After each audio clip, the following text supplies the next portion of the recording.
I think that in this regard, most Latino evangelicals are on the same page, even though the details, we differ on some of the details. We want comprehensive immigration reform that has to be tough, it has to be fair and practical. Why tough? Because we need the Republicans to get this bill passed. There's a practical and a pragmatic element to this. Schumer and Graham put out something recently. I have issues with some of the things that are being said there, but the truth is, if we're going to get something that's viable, that's going to help our constituencies and undocumented immigrants be part of, integrated into this larger American mosaic, we need that. So I agree that we need border control. Look, it's a myth. You could build a wall as high, as deep, and as long. The reality is that most people who stay and who are illegal or undocumented is because they overstay their visa. They came on a plane. They didn't come over a fence. So we have to do a lot of that re-educating of the U.S. public. But I think there needs to be border control, but there also needs to be an ability to integrate these people. In this economic environment, 2/3 of Americans want immigration reform. So our Senate and our House would be good to listen to them because it's a boom for the economy. Some people are estimating that if we integrate these people and require them to become legal citizens, allow them to become legal citizens, we're going to do a boom for the economy.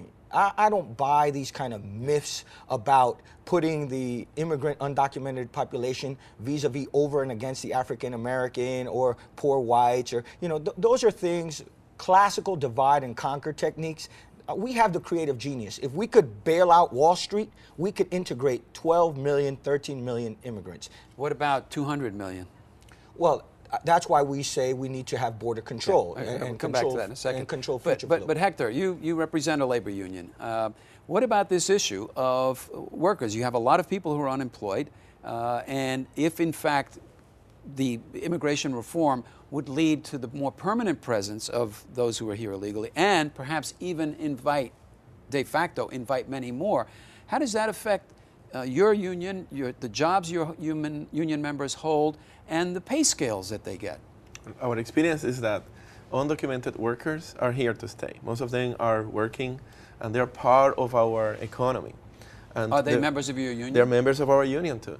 And we take the position that legalizing undocumented workers is going to help the economy. Some estimates are on the order of $1.5 trillion. We also have a fact that in many workplaces, the very undocumented status of a worker makes it more difficult for that worker to take chances, risk, to defend its rights, defend the right of his or her coworkers, and to join unions. So from our perspective, what we need to do is take the undocumented workers out of the invisible underground economy and make them be a full participant of the workplace.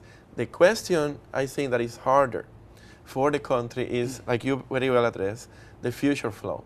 And that's why comprehensive immigration reform is not only about the workers existing here, but we need to answer the question, how do we deal with future flows of workers?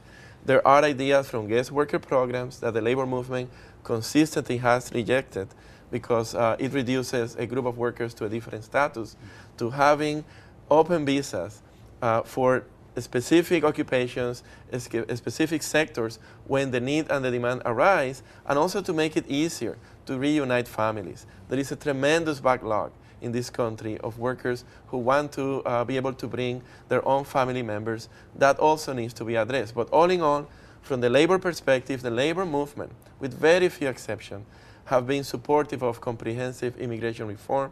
We think that it has to happen, and it has to happen soon.